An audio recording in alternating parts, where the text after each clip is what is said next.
The paths of renewal also pass through Krakow, the former capital and one of the oldest cities in Poland. The marketplace is one of Europe's largest medieval squares. In the center is the Trough Hall, the old covered market. It now houses a number of shops selling the country's traditional craftwork.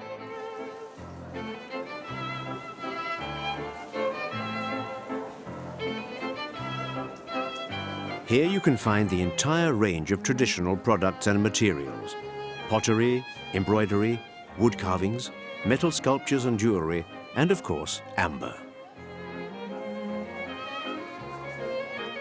The fine townhouses with their different styles make for an elegant decor.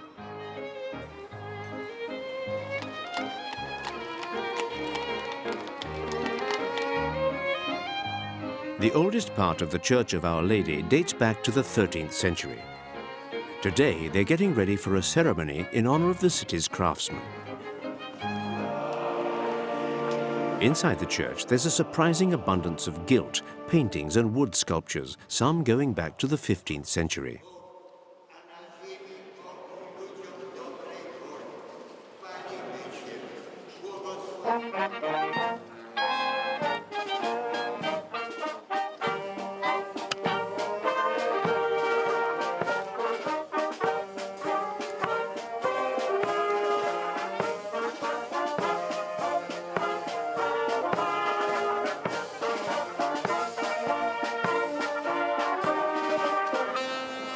The only thing that remains of the city's old fortifications is this imposing gate.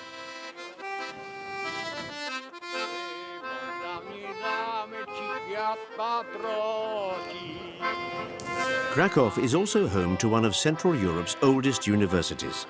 The famous astronomer Nicholas Copernicus was a student here.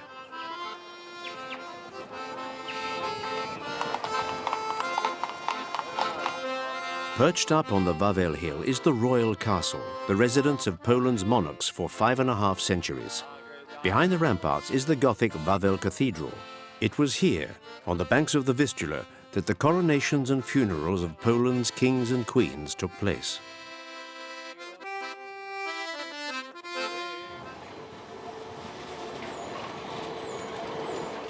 Krakow is very important for the Polish Catholic Church.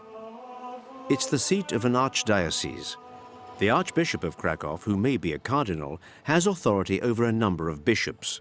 The future Pope John Paul II was named Archbishop of Krakow at the relatively young age of 44. 3 years later, he was made cardinal. During his papacy, he visited his homeland 8 times.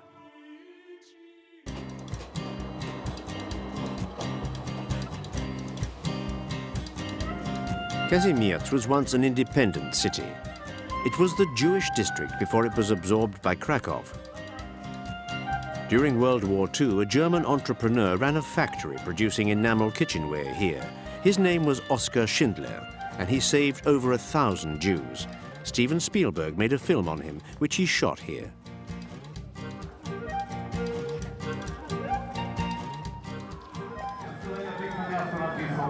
In June, they celebrate the Wianki Festival. Girls wear garlands of flowers that they cast into the Vistula to predict their future love life. The city considers itself Poland's cultural capital, and there's no problem holding a traditional festival to the beat of modern rhythms.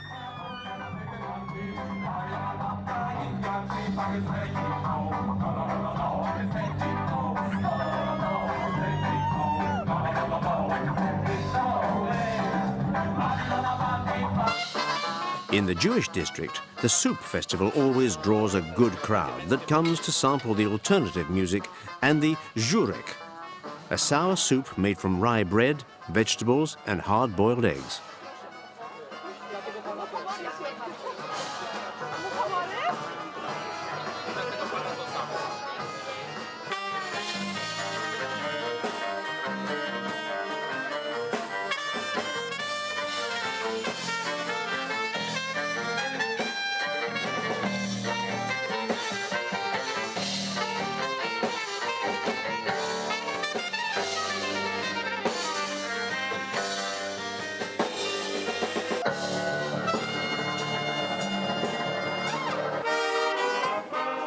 This brass band is serving up a very different type of music, but with the same enthusiasm.